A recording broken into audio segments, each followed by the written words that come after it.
Hi, it's time for another Gracin. A Gracin is a little scoop on God's grace. It's a short devotional that I've written. And this is Gracin number 31, entitled The Fog.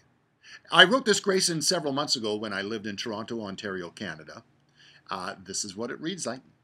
As a child, I remember being fascinated with foggy days. I used to enjoy walking to school in the fog. It seemed mysterious to me. I remember one of my sisters coming home from a trip to California and giving me a can of San Francisco fog as a gift.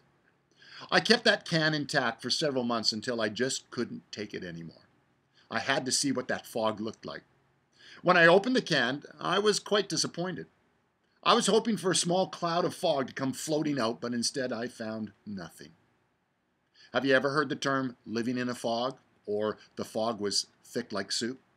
Well, the other day I experienced both of these. It was early on a Friday morning when I woke up to a thick cloud of fog outside my apartment window.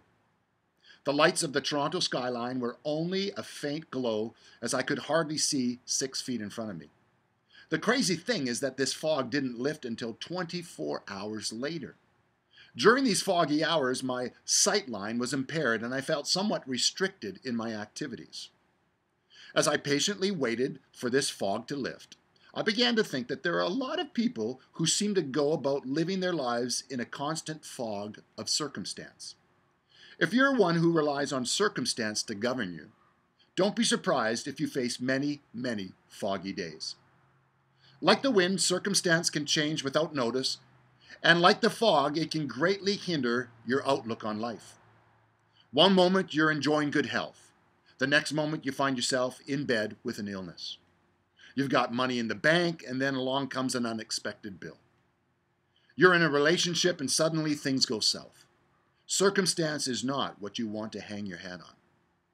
In the book of Revelation, we see John being exiled to the isolated island of Patmos. Not a great situation to find himself in, foggy at best. If John allowed his circumstances to govern him, he might have thought that life had come to an end. I mean, what good could come out of being imprisoned on some unknown, unnoticed island? But in Revelation 4:2, we see the light of God breaking through as John is caught up in the Spirit and sees a throne with someone sitting on it. And that someone was God himself. I want you to know that regardless of what circumstances you find yourself facing, God is on the throne. He has authority over all things, and he's for you, not against you. Your situations are not unchangeable. They do not have to define the rest of your days. Don't allow the fog of circumstance to hide the bright truth of who you are in Jesus and all that you have in him. In Christ, you are meant to reign in life, not to be impaired or restricted by some foggy, false thinking. The truth is that there is someone sitting on a throne, and your life is secure in him.